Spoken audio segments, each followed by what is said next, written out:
Hello, welcome to Nate Flicks. I'm Nate. You are you. And would you like to know the scariest thing about the horror genre in 2021? It is how bereft of any original ideas or stories my most beloved genre has become. All we do now is rehash, remake, reboot, and pump out sequels. Where are the original ideas? Where are the original stories? What does it take for a studio to greenlight something like that? And will we even support it if we get it? So many of you, when I do a trailer reaction for something like Scream 5, you hit me up with, oh God, we're doing this? This series is so tired. Or, man, are you really talking about Halloween again? How many of these do we need? God, there are no original ideas anymore. We say these things, but do we put our money where our mouth is? This weekend, we have a wonderful occasion to prove that we do that. Now, we will support original horror. This weekend, we have Edgar Wright's Last Night in Soho, and then we also have Antlers. Two very different films, but two films that are wholly original horror cinema. And if I come off a little too cynical or even pretentious by opening this review up by saying all of that, well, then let me support my argument here. If you don't think the condition of the genre is that poor, then let me suggest to you this. In this year, we're 10 months in. We've already received the 7th Wrong Turn film. We just got the 2nd Quiet Place movie. We got our 9th Saw film. The 3rd Conjuring, which is actually the 8th of the extended Conjuring universe, our 5th Purge, our 2nd Don't Breathe, the 4th entry in the Candyman series, and our 12th Halloween. I think it's time to do something new. Instead of having a 2nd, 3rd, 8th, 9th, 12th film, let's start having more one-offs.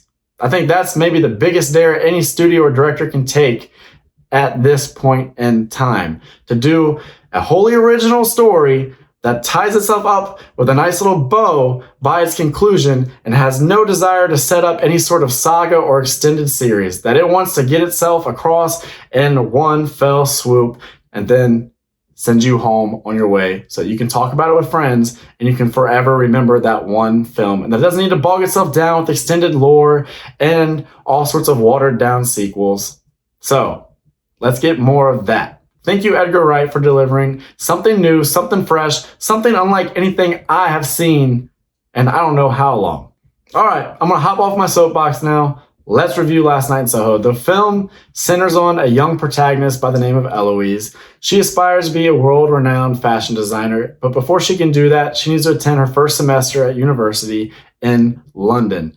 As she makes her way to London, it's not long before she realizes that the big city has a bunch of harsh realities for her that far exceed any of her expectations. And to make matters worse, she is suddenly and frequently being teleported back in time to the London of the 1960s. Now, ostensibly, I have nothing but glowing praise for what Edgar Wright accomplished with this film, but I also think it's important to shout out the cast.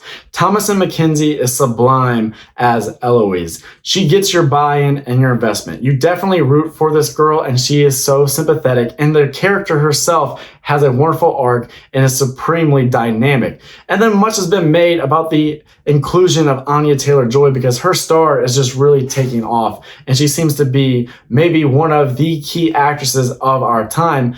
But by watching her share the screen with Thomasin Mackenzie, I think you can say just as much for Mackenzie. I think both of these actresses, 10 to 15 years from now, they may be mainstays, that they will ultimately be powerhouses, and we will look back on Last Night in Soho as a really crucial moment and an amazing little bit of cinema where we got to see like generational talents share the screen for the first time, and that maybe we didn't appreciate what was unfolding in the moment. The supporting cast is superb as well. Matt Smith, I mean, what he accomplishes with this role, it's astounding. Because in one moment, he can seem like the man that the women want to be with and that men want to be. And in another moment, he can transform this character into the type of man that women should avoid at all costs and men should strive to disprove. And then you have more seasoned actors. You have these elder statesmen that I love that Wright involved. And Diana Rigg, Terrence Stamp, and Rita Tushingham. This trio takes turns captivating the audience, and I fully enjoy the presence of each. I love the meta casting of Rita Tushingham as she starred in an English-produced 60s film entitled Smashing Time.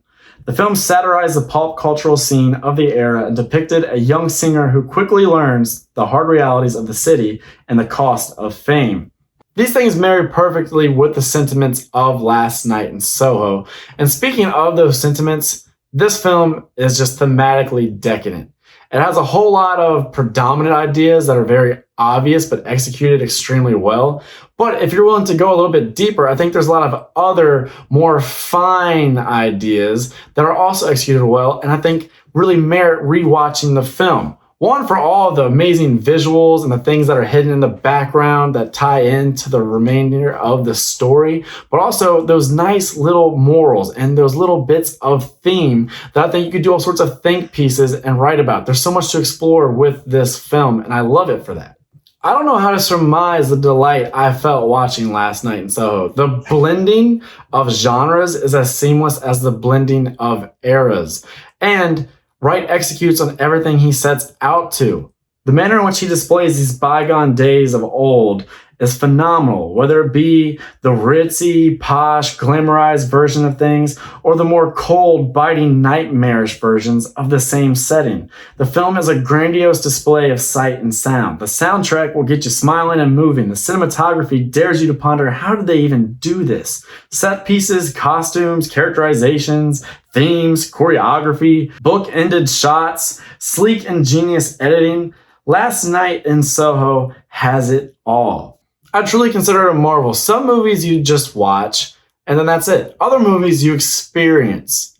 And Last Night in Soho is that type of movie. It is an experience. And I'm somebody who's a little bit jaded with movies. At least that's how I feel sometimes, because they don't get the same reaction out of me that they used to. It's really hard to move me. It's hard to elicit some sort of physical response. And yet, while watching Last Night in Soho, I found myself swaying to the soundtrack at times, tapping my foot, moving my head, smiling ear to ear. And other moments, I was on the edge of my seat. I was clenching my fist. And I was really at the mercy of the narrative. I didn't know where things were going. And that almost never happens. And I didn't know if this conclusion was going to be a happy one or a sad one. And I didn't care because I was just so happy that the unpredictable was transpiring. I mean, oh my goodness. At some points, I even noticed the pace of my heartbeat was quickening.